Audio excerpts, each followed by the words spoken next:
Bendiciones, queridos hermanos, bienvenidos a otra clase de estudio bíblico global. Hoy veremos con una clase muy interesante que es ¿qué es el diezmo? ¿Para qué es el diezmo? ¿Y cómo debo diezmar?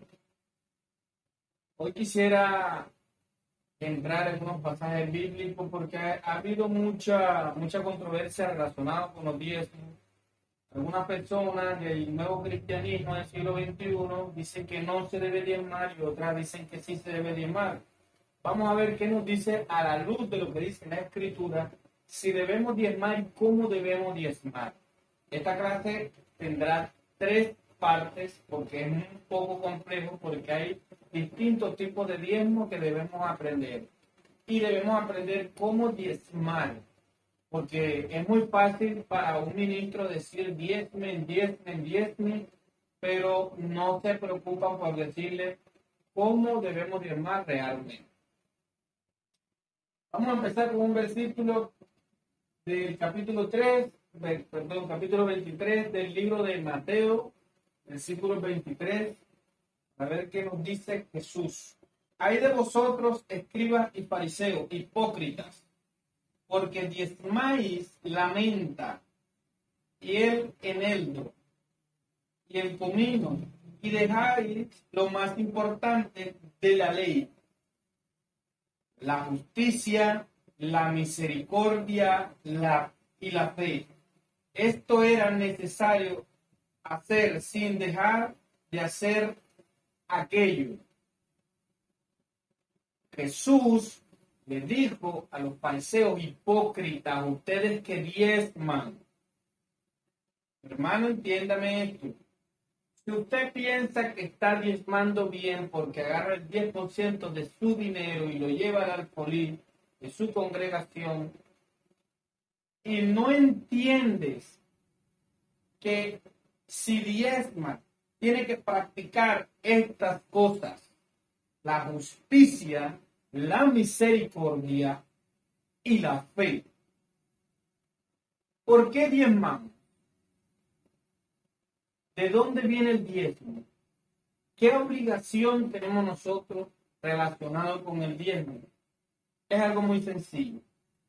Vámonos a Génesis, ver un versículo del capítulo 4 del libro de Génesis. Y muchos dicen, no, yo no diezmo porque hay que darle a los pobres. Hermano, no se confundan. Abel trajo también de los primogénitos de sus ovejas, de lo más gordo de ellas, y Jehová miró con agrado la ofrenda de Abel. Dios es rey. Dios es sumo sacerdote, santo, santísimo. Merece honra, merece tributo, merece todo lo que un hombre anhela en la vida y más. Muchas personas no les gusta diezmar, no las critico, pero los que creen en Jesucristo tienen por fe, porque es un acto de fe. Es un acto que nosotros como creyentes tenemos en las Escrituras. Porque una congregación donde hay muchos sirvientes se necesita un mantenimiento. Muchos cuestionaron la ley de Levítico en el Viejo Testamento porque Moisés, cuando trae la ley que se le diezme a los levitas, pero el diezmo no es de la ley, el diezmo es de la fe de Abraham. Muchos ortodoxos y eruditos del siglo XXI dicen y aún dicen ciertas personas muy famosas en el campo de la prédica que no se debe diezmar, que solamente el cristiano de hoy en día debe tener ese incentivo de dar ofrenda. Hermano, déjame decirte que no. Estás contra la fe cuando dice que no debes diezmar, porque el diezmar es un acto de fe. Cuando Job, en su angustia, en sus tribulaciones, el diablo iba a Dios, a hablar con Dios, porque se paseaba por la tierra, Dios le dice, miraste a mi siervo Job, muy amado, y el diablo le dijo, pues no lo vas a amar mucho si es que le has dado mucha riqueza. Claro, tenía mucha riqueza porque él, con todo lo que ganaba, hacía muchos sacrificios a Dios. Dios es rey. A Dios se le merece solemne. Dios se merece sacrificio. Dios se merece el 10% de nosotros y mucho más, porque Él es un rey. Él es un rey divino, Él es un rey excelso. No entiendo por qué a veces predicadores del siglo XXI, con la fachada del cristianismo, un cristianismo falso, disfrazado de verdad, no instruye bien al creyente. La Escritura me dice, vámonos a Mateo, que es un versículo que no se lo dicen a la persona que diezma, y tú que diezmas debes saber esto. Mateo capítulo 5, versículo 24.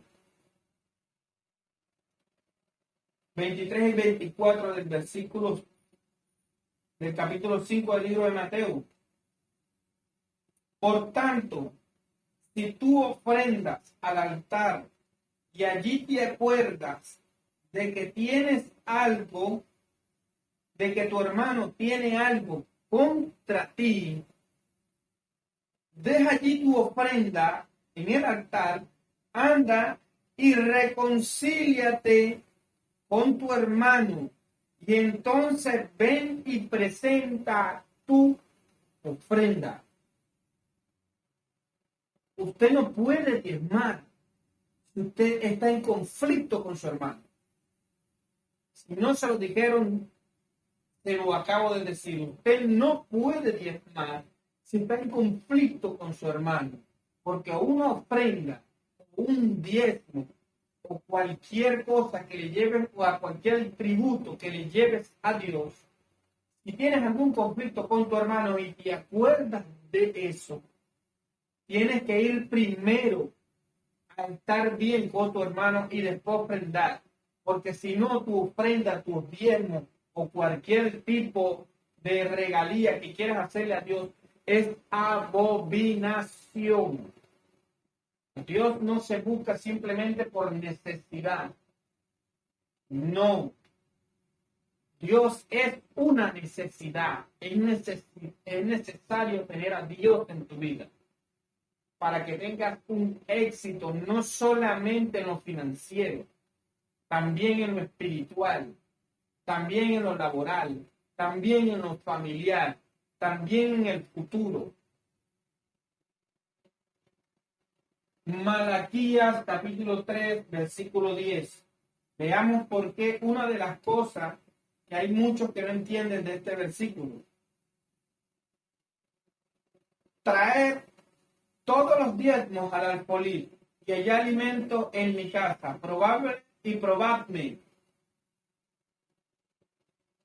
Probadme, dice Dios. Probadme. Dios prueba al hombre. ¿Por qué Dios prueba al hombre? Porque su corazón es continuo a querer riqueza. Cuando David le llevó los diezmos y las ofrendas al Señor, David decía, no que te damos de algo que era de nosotros, sino que te devolvemos de lo que ya era tuyo. Dios es Dios del oro y de la plata. Él te da conforme a su misericordia. Tú le devuelves a Dios conforme a su misericordia. Tú que diezmas tienes que saber. Tú que diezmas tienes que saber que el diezmo no es de la ley, sino de la fe. ¿En dónde está escrito? Vamos a Génesis, capítulo 14, versículo 20. Y bendito sea el Dios Altísimo que entregó tus enemigos en tu mano y le dio a Abraham los diezmos de todo al rey Melquisedec. Apréndase este nombre porque es muy curioso este nombre Melquisedec. Abraham diezmó antes de que existiera ley. Abel dio ofrenda antes de que existiera ley, es un acto de fe, es un acto de agradecimiento, no tiene nada que ver con la ley, como aquellos eruditos, como aquellos ortodoxos de la ley en la cultura hebrea y judaica, quieren implementar igual a los cristianos protestantes, algunos cristianos protestantes del siglo XXI dicen que no se debe de diezmar, cuando la Escritura me dice todo lo contrario. Otra cosa que no le dicen a aquellos que predican el diezmo, no le dicen a los creyentes cómo debe de diezmar. Y es un error, porque el creyente diezma y no sabe cómo. Primero tú tienes que cumplir ciertos parámetros bíblicos. Te invito a que leas tú que diezmas Mateo 23, 23, Mateo 5, 23, 24 del versículo. Vamos ahora a ver por qué tenemos que ser copartícipes del diezmo.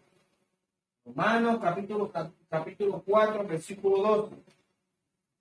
Para los que no solamente son de la circuncisión, sino que también siguen las pisadas de la fe. Escúcheme bien, no estaba hablando solamente para los de la ley, sino para los de la fe en Abraham, que tuvo nuestro padre Abraham antes de ser circuncidado. Estaba hablando antes de la ley y después de la ley.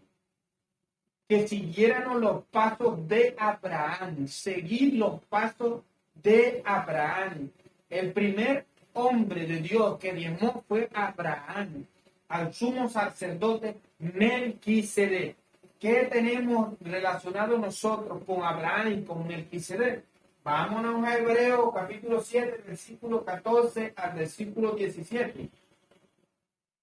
Y dice así, porque manifiesto es que nuestro Señor vino de la tribu de Judá, de la cual habló Moisés, tocante al sacerdocio. Y esto es manifiesto si semejante a Melquisedec se levantaba un sacerdote distinto, no constituido conforme a la ley del mandamiento acerca de la descendencia, sino según el poder de una vida indestructible, sino según el poder de una vida indestructible. Pues dar testimonio de él. Tú eres sacerdote para siempre, según el orden de Melquisedec. El mismo Melquisedec de Abraham, el mismo en Génesis capítulo 14, versículo 20. Y ahí tienes que entender algo. Jesús es el Melquisedec que nosotros tenemos hoy en día porque debemos seguir los pasos de vuestro padre Abraham, padre de la fe. Por eso es que Jesús le decía a los hipócritas en Mateo 23, 23, ustedes diezman, pero dejaron la misericordia, dejaron la justicia, dejaron la fe. No puedes dejar eso si diezman.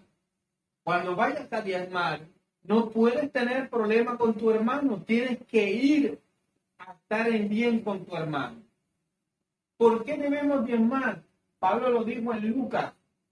Pablo lo dijo en Corintios capítulo 9, versículo 7. En Lucas capítulo 10, versículo 7 también está. Todo aquel que trabaja es digno de su salario. No que los ministros necesitemos de los diezmos, no. Sino que la casa de Dios necesita un mantenimiento. Y los diezmos es para el mantenimiento de la casa. Tú que eres diezmador, tú tienes que aprender este tipo de cosas. Y no solamente a diezmar y para qué es diezmar, sino que el diezmo es un acto de fe para cada individuo que cree en el Espíritu Santo, Jesucristo y el Padre Eterno. Es un acto de fe. Nosotros no podemos entrar en controversia con el asunto del diezmo, ni cómo diezmar, pero aprende a diezmar primero para que sepas cómo diezmar. No es solamente ir y llevar tu ofrenda al altar, no, es un acto de fe. Y tienes que tener ciertos requisitos para poder diezmar. Por eso es que muchas personas no han diezmado. Aquellos que sepan y saben cómo diezmar, no se cohíben de diezmar. Pero déjame decirte, hermano, que tienes que cumplir esto. Dios te hace una promesa. Dios dice que va a bendecirte. Dios dice que va a apoyarte en todo lo que tú emprendas. Porque esto es un acto de fe. El principio de todos los males es el amor al dinero. Es el amor al dinero. Cuando tú amas más el dinero que al creador, y cuando tú mismo te pones ese pensamiento de que no voy a diezmar porque soy pobre, porque no tengo, la palabra dice que Dios ama al dador alegre.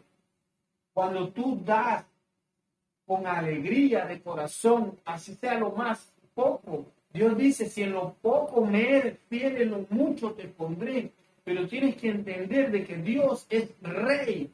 Dios es un sacerdote, merece tributo, así como nuestros gobernantes, nuestros presidentes, que nos ponen a pagar cualquier cantidad de cosas, tributo, para que el gobierno se mantenga. Así es Dios. No que Dios necesita de nosotros, nosotros necesitamos de Dios. Espero que esto te haya servido de algo, tú que diezmas. Esta tendré otra clase porque hay distintos tipos de diezmo. Este es uno de ellos. Y en la clase siguiente te enseñaré cuáles son los diezmos espirituales. Porque no solamente Dios necesita diezmos terrenales, sino diezmos espirituales.